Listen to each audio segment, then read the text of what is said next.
hello. Hey, wait to Pilkotlir pa palardo may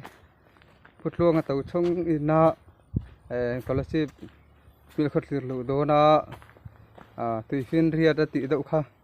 hilay mo na lo amreng maya hey kana den dora di tuifin riya ang hati daw ngir maya 4 lane double lane kong hanlay natura til siam chu chop kha dia hey tuna ka lo enang hey live di ni ya ani war na live vel kha te live di si te tiang thu ge ka dan enang ha hey dau thave khop mai ai jol ve nga si mui pak ve la picnic spot na an dil siam mai poin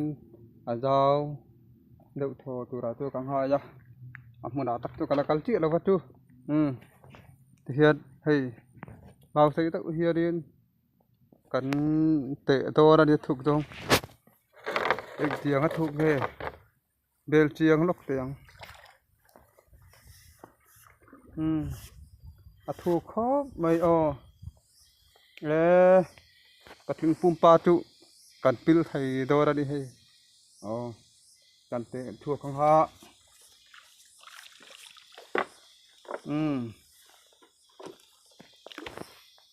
kan lo kang he tilai ya tang op talai ve hi ni ya ke hi fit nga le in chi khat na sang kan hi ya tu ti ri chuadin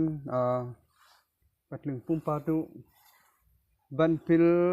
ti turang tu om ve thai do ning ka ria a thuk ve khop mai le scholarship lam vairen te lam ta kalinom chuadin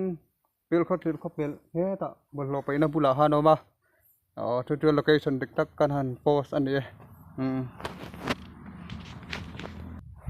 hay lam ta he kat en leila hay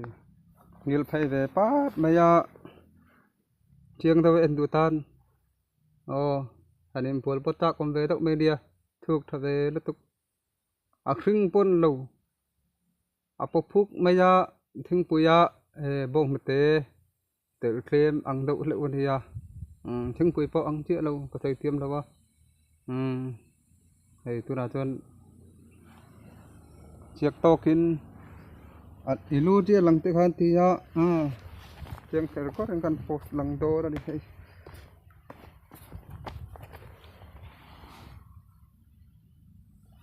sai thoko mai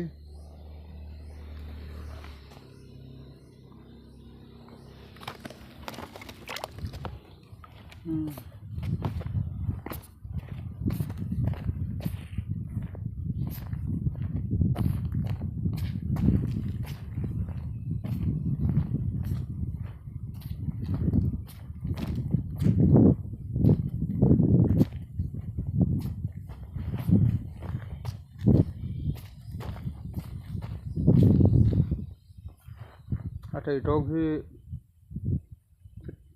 fit trầm riết borvel anh đi khel wall vàng dong anh thì ang giàu dong về anh đi tiệt rồi mang tháo về kule